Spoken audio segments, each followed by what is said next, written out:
I'm Cider Spider, and I'm setting out to complete 2,000 mentor roulettes in Final Fantasy XIV. This is a queue that includes almost every piece of content in the entire game, where veteran players are grouped with noobs to help guide them. There's no telling what might happen as I take on this challenge 10 roulettes at a time. So, let's get started. Well, alright, it's Mentor Day. Let's go ahead and suffer through 10 roulettes and see where we end up. We're starting our day with a sense of dread. Let's see if it's well-founded. With the tank ready up? Hello? Yeah, seems like it's gonna be one of those days. Oh, he readied up. Oh, Castrum Meridianum. It really is one of those days. It's the Castrum with the Meridianum. Everybody loves it. Wow, MSQ Roulette. You know, I got this last week, and normally I would just take the music from the dungeon and put it in the video. But when I did that last week, it got copyright claimed because Square Enix recently changed the content manager for the music catalog. And so I guess they're claiming the Castrum Meridianum theme song now. I have no idea why. None of the other music was a problem, just that one track. I'm hoping that doesn't go on to become a trend with more of the music being claimed, because it would be really annoying to have to make videos about this game and not being able to use the soundtrack from it, especially when the soundtrack is one of the main selling points. But yeah, that's now something that I have to be concerned about, which I am not too thrilled with. But other than that, it's Castrum Meridianum. There's not really anything interesting to say about it. My favorite part about this place is that there's nothing I like about it. What's my favorite part about Castrum Meridianum? I feel completely guiltless in hating every aspect of it because it has no redeeming qualities. Thank you, Yoshi P, for creating this masterpiece. I'll be honest, you never really want to see Castrum Meridianum on your Mentor Roulette. Certainly I don't, because, you know, I'm trying to do 10 of these a week. But you really don't want to see it on the first roulette. Or certainly I don't, because that means there's 9 more chances that I get it again. And with DPS this lethargic, I really would not care to suffer through any more of these. Yeah, it's kind of hard to tell what it is without cast bars, but I think my summoner's missing something. Something weird going on with the Reaper as well. Trouble is, at 50, I don't know if Reaper has all the buffs and debuffs that you would normally see cycling, so I can't tell if the job is being played correctly, but all I know is the damage is very slow. Like, I'm not seeing Death's Design, but I can't remember if you have that at 50 or not. I thought it was always part of the kit, but I don't really play Reaper, so I can't recall that. Well, there's Death's Design. Wait, so the Reaper does have it. Yeah, something weird going on here. Yeah, wait, the Reaper is 4th in the aggro list. As a melee, to have less aggro than the healer is not a good sign. I'm inclined to say it's more of a Reaper issue than a summoner issue then, which is kind of surprising because Reaper at 50 doesn't have very many buttons. I think it's only got like 5. This angers the baby. Yeah, I'm not dodging any of this, who cares? Y'all already know the name of the game. Olivia don't do a single thing that matters, except for this. But she's untargetable during this, so all I have to do is heal through it. Uh-oh. Uh-oh. We got a little bit carried away. I forgot, the trick to healing through it is standing in one thing at a time. With enough Venn diagrams, even Livia can do damage, it turns out. But it does take a lot of them. But I'd rather feel pain than nothing at all. Yeah, the Reaper's back to number 2. Maybe the Reaper just doesn't know AoE combo. Anyway, get me the heck out of here. And please, send me anywhere else. Okay. That's not what I meant by anywhere else. The Praetorium. Come on. Wait, we got Midlanders here. Not the plate I was expecting. Oh, hey there, Gaius. Oh, Colossus time. Goodbye, Gaius. Now's the part where we stand here and smack this thing a bunch. Everybody loves it. Fun for the whole family. Mark II Magitech Colossus. You don't even have to dodge. It doesn't hurt at all. Mark II Magitech Colossus, now in 3 incredible flavors. Heals up, Celine. I don't feel like doing it. Level 50 Mark II Magitech Colossus. The worst boss ever. Now let's go blow some stuff up. Bam! Alright, bring it on, Nero. Bring what on exactly? A fight shorter than the cutscene. But if this is to be my fate, then I shall face it readily. Not like I've got anything better to do. Wheel of Suffering. That's what they ought to call the Mentor Roulette. Nero might be onto something with that one. Yeah, me too. Me too. Oh boy, time for Gaius. Oh, let's get this over with. Tell me, for how much do you fight? Eorzea is broke. Its city-states are built on debt. Even the great Louis Soir is broke. In Eorzea, your comrades often sell fleet picks for $12, which is strange, is it not? What drives your comrades, even men of learning, even the great Louis Soir, to sell fleet picks? The answer? Your masters lack the paper to do otherwise. For the world of man to mean anything, man must own the world. It is ever the rich who dictate the fate of the broke. Come, Brokies of Eorzea, face me. Your defeat shall serve as proof of my richness. So anyway, now's the part where we stop him. Very slowly and with little fanfare. Ooh.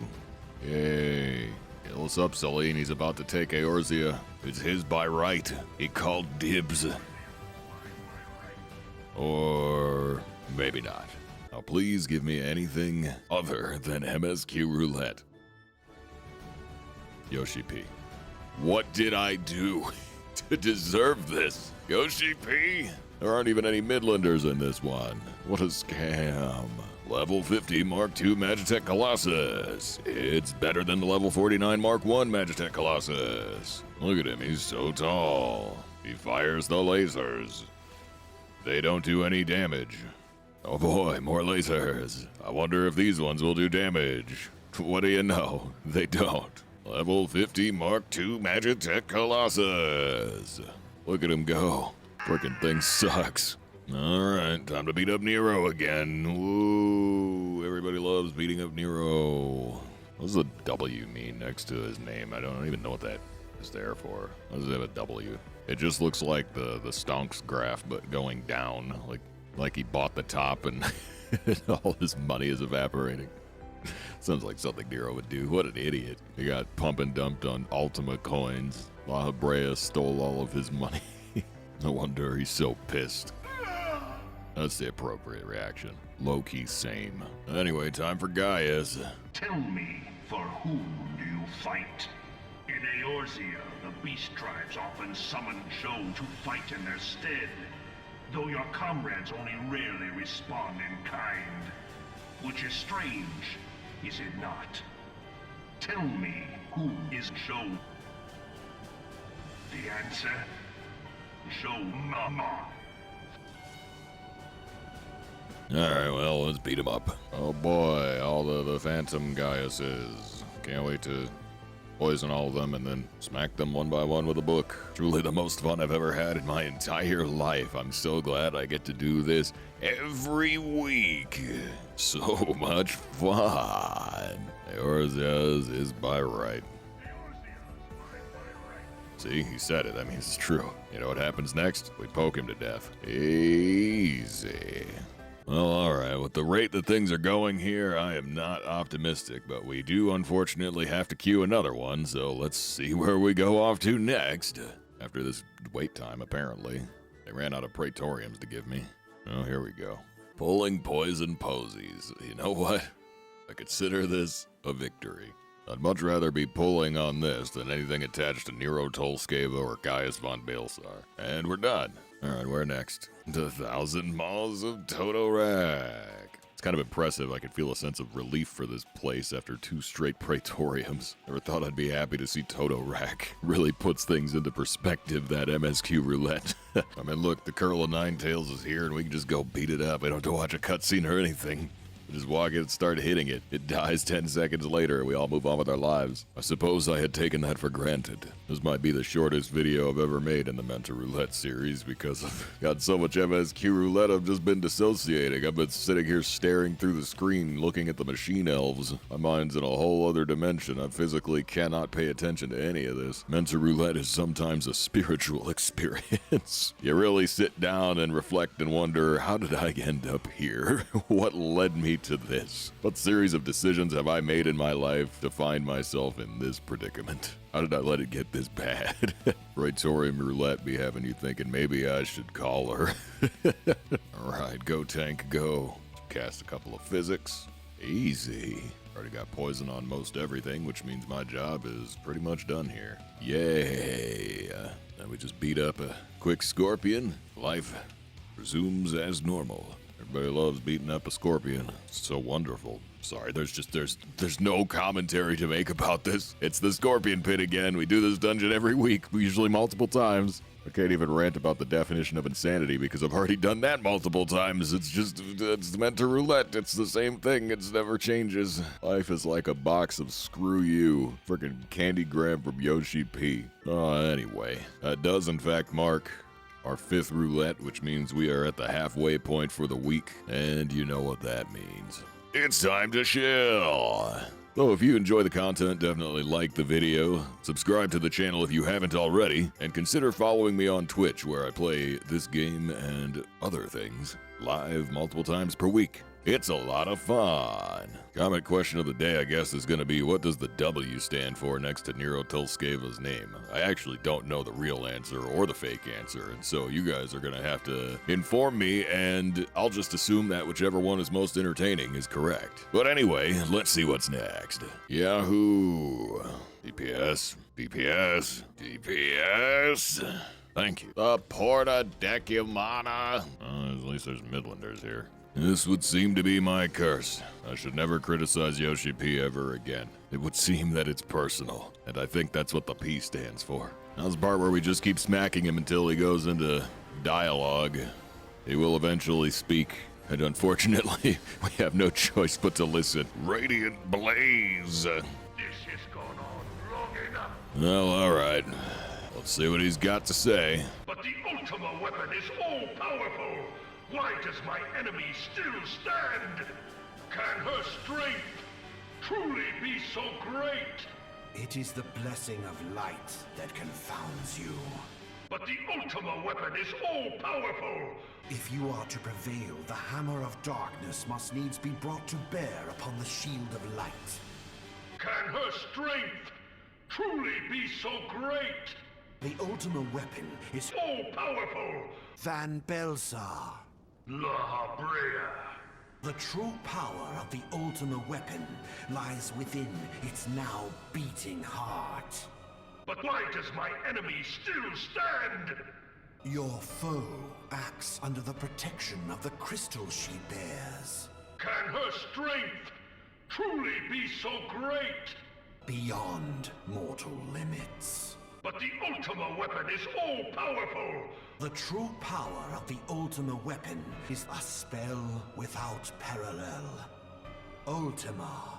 Can Ultima truly be so great? I sought the life force of the primals. But why does my enemy still stand? Van Belsar. Can her strength truly be so great? 7 hells. Unleash Ultima! Such devastation! But why does my enemy still stand?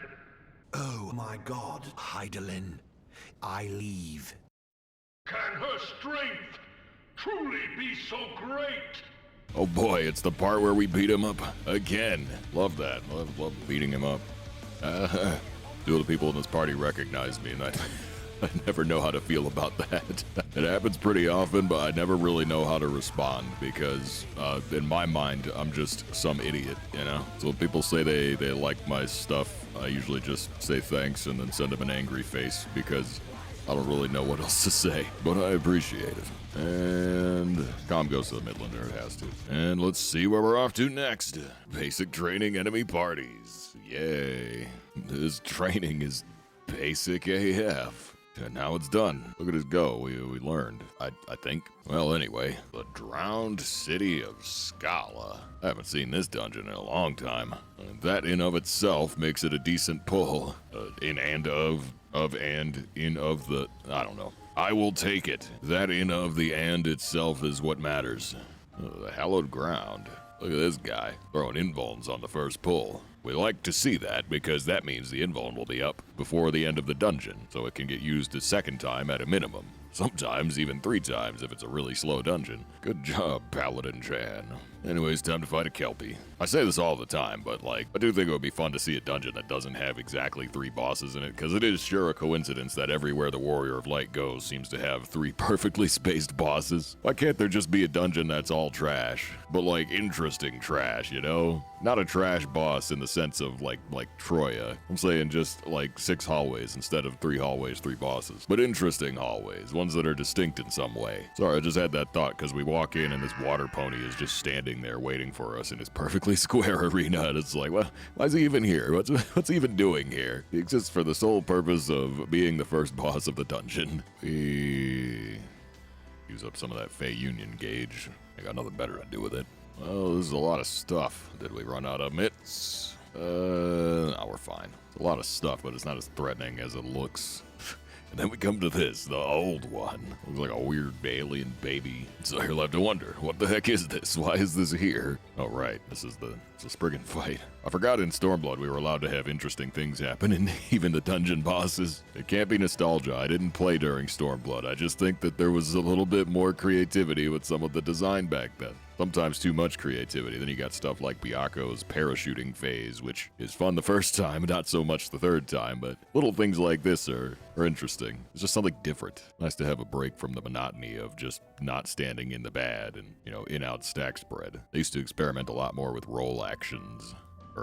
Duty actions during Stormblood, whoever was designing the combat. And they got rid of the ghosts. Now I'm gonna sound old, but back in the day, you used to transform into a ghost to float over the chasm, but I guess it was too hard to program the bots to do that, so when they added duty support to this dungeon, they just got rid of the ghost transformation and made it a bridge instead. Very sad. I mean, it's not really sad. It's not.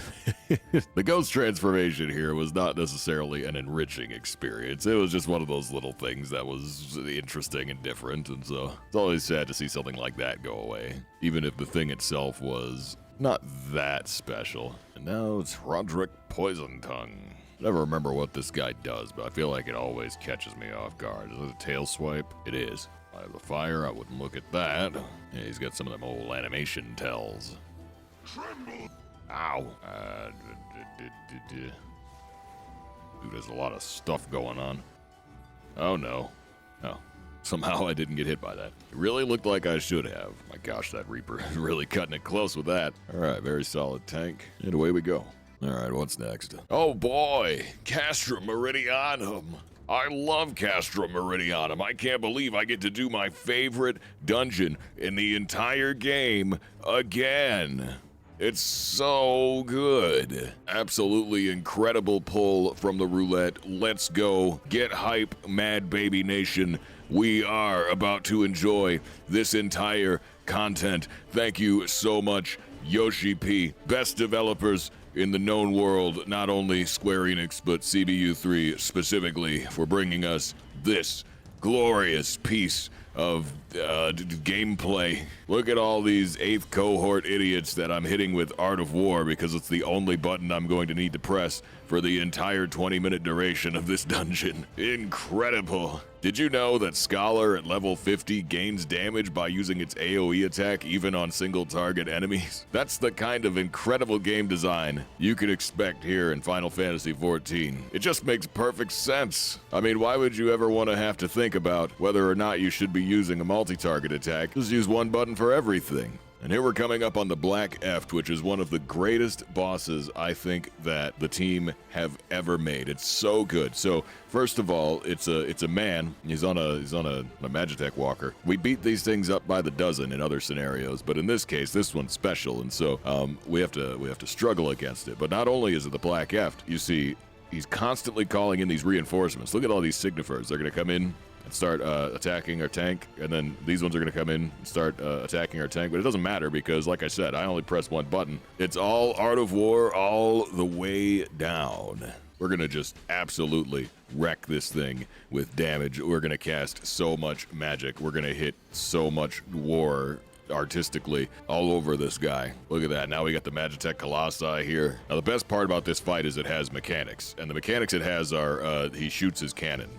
And the way you solve it is by not getting hit by it. You see, if you stand in front of a cannon that's about to fire, it will hit you. So what you want to do with the Black Eft is when he fires his cannon, you don't stand in front of it. It's just brilliant stuff. I mean, I don't know how they come up with that. The absolute pinnacle of game design, truly. I mean, look at that. He's charging it up, and then we just stand over here, and lo and behold, nobody gets hit by it. Isn't that crazy? I mean, like, I've never seen anything like it. So now we need to go down a garbage chute that somehow leads us further into the base. And we got a lot more of those 8th cohort guys. As much fun as they were to fight the first time, they're even more fun the second time. You want to know why? It's because you do the exact same thing. I just spam Art of War and then eventually they all die. Because you know what they say about monotonous tasks. They actually do get more fun the more you do them. Obviously. Oh, here come the Deathclaws. What makes the Deathclaws special is they're pointy. And so you gotta handle them differently than the 8th cohort guys because, well, there's 3 of them. So instead of casting Art of War on like 6 dudes at once,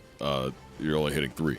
Here we are at the second boss, level 50 Magitech Vanguard F1. See, it's called F1 because F1, if you say it quickly, kind of sounds like fun, and that's what you're gonna have when you fight this boss that has like 3 mechanics that don't do any damage. And so we're gonna stand here and hit him a lot, and he's gonna fire these missiles, but what you should know about the missiles is they don't really hurt that much. So all I gotta do is keep on casting. It's brilliant.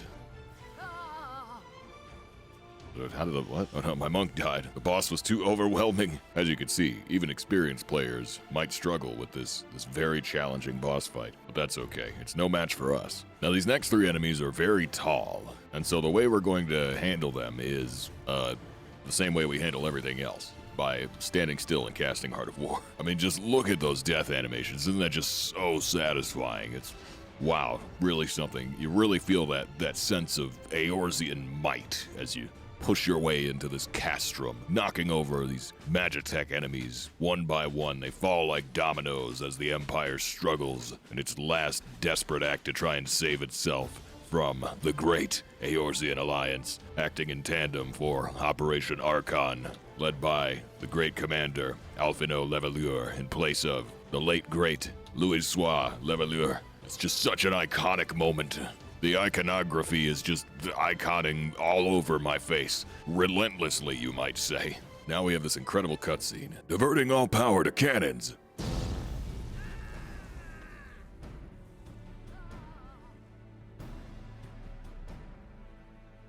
My lord was quite taken with you and the power you possess, the Echo. Naturally, I could not help but wonder whom this princess among women might be. Only to discover that you're but another adventurer, no better than the multitude. Yet in spite of this, the masses hold you their champion and shower honors upon your head. It defies all reason. How is it that you could be such a thorn in our side? Wherever you appear, you leave havoc in your wake. You even slew Ridditon, one of our very finest. Well, I will not speculate. Truth be told, I couldn't care less how you have done these things. What matters to me is the fact that you have done them. If you're allowed to continue, you will eventually deprive me of all that I have toiled for. All that is mine by right. My minions, my comrades, even my Lord Gaius. Well, you cannot have him. His dreams and ambitions, his body and soul, they are mine. Do you hear me? All mine. I lost everything once before. I will not suffer it again. I will kill you, adventurer. Only your death can bring me peace. All right, let's hit her with a book. This was a very dramatic and cinematic moment for this character that we've all, known for so long and grown so attached to. She kicked a flying piece of broccoli once. That was pretty crazy when that happened. Oh, and there was that one time where she stood on a rock and talked to Nero. Everybody loves Livia. That should have been the name of the expansion. All right, here we go. Now it's the part where I stand here. Standing there like P10S. I don't care how many salamanders are mad at me. I'm not moving. Take that, Livia Sass Junius. Your letter M. What do these letters mean next to the names? I never really paid attention to that. I actually don't know. Well, anyway. She is donezo. Get me out of here. Oh, it's been a long day of scam roulette, but unfortunately, we must get scammed one more time. As you can see, we're only on our 9th run. Let's see what's next on this fateful day. Oh boy, 4 people. Could it be a dungeon, perhaps? Or maybe a guild test? Or maybe even MSQ Roulette. I can't wait to find out. I'm at the edge of my seat, but the DPS won't ready up, so maybe we'll never know. DPS? Oh, thank goodness. Keeper of the Lake. Well, at least it's not the Praetorium again. It's sad that I have to consider that a victory, but it's not even the little things in life. It's like microscopic. It's like you still dropped your bread peanut butter side down, but it only got 2 hairs on it instead of 3. Like you stubbed your toe, but at least you didn't chip the nail. Like you got your hot dog stuck in the car door, but at least you didn't lock the keys inside. What? I sure love to fight the Einhander. He hands the Eins. I'm glad there are so many sprouts playing Realm Reborn, but I wish there were people playing other content that I could actually queue into. This has been a deathly uninteresting week. I swear every other video I get that comment. There's that one guy that's like, all you do is complain. I can't watch these videos anymore. And I'm just wondering at what point, like how many times do you have to miss the memo in a row before you realize that all I ever did was complain? The whole point of this series is that the Mentor Roulette is miserable. It's not some happy, joyful thing, and it never has been. Furthermore, I never really treated it like it was. I cheer whenever I get an extreme trial because those are fun and interesting, but most of the time it's just crap like this. It's boring Realm Reborn stuff, and this week is 50% MSQ Roulette, which regretfully is not even an unusual ratio. This isn't the kind of series where I pretend to be happy. This isn't something I queue to have a good time. This is misery-loving company. And anyone who ever thought it was anything else, I don't know where you got that impression. There seems to be this idea that I was once some happy-go-lucky guy that just had fun playing the game.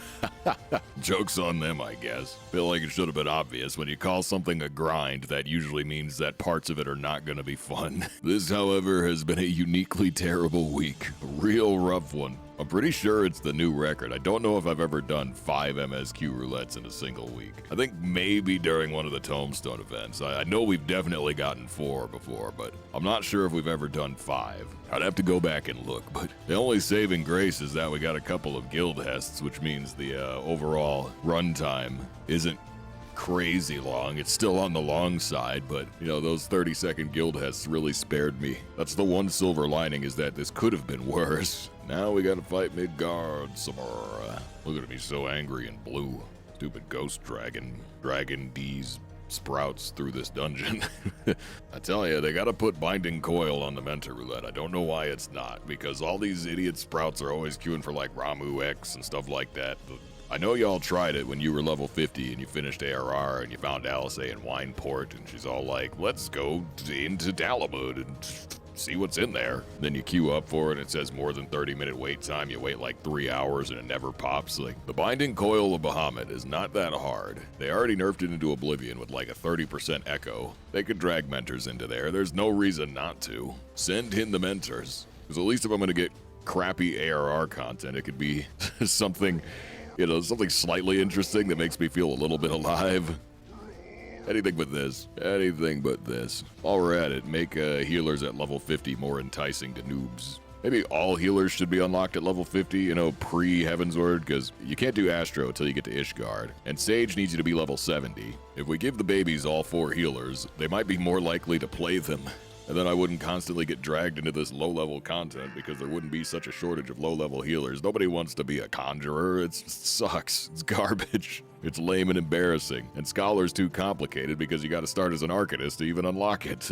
Nobody knows what the deal is. They gotta fix this early-game healing situation. Well, anyway, we are finally done here. So we didn't actually get a lot of dungeons with real loot, since it was mostly Praetorium today. As a result, our glam options are very limited. Yep, it's just these pieces and that's it. But we got another set of armor. Pretty cool. Unfortunately, none of these items particularly match each other, so I think we're kind of limited on what we can take if we want to maintain any sort of cohesion. Gloves are a definite no, they don't match anything. Pantaloons are dyeable, but the part that dyes is barely visible.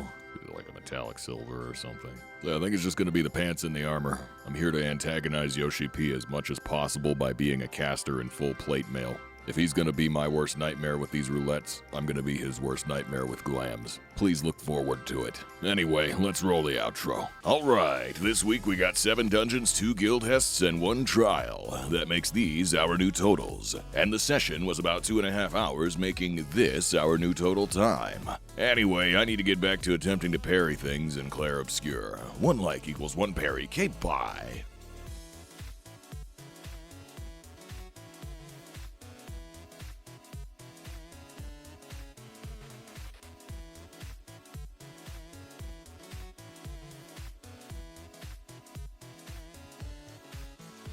But why does my enemy still stand? Ah!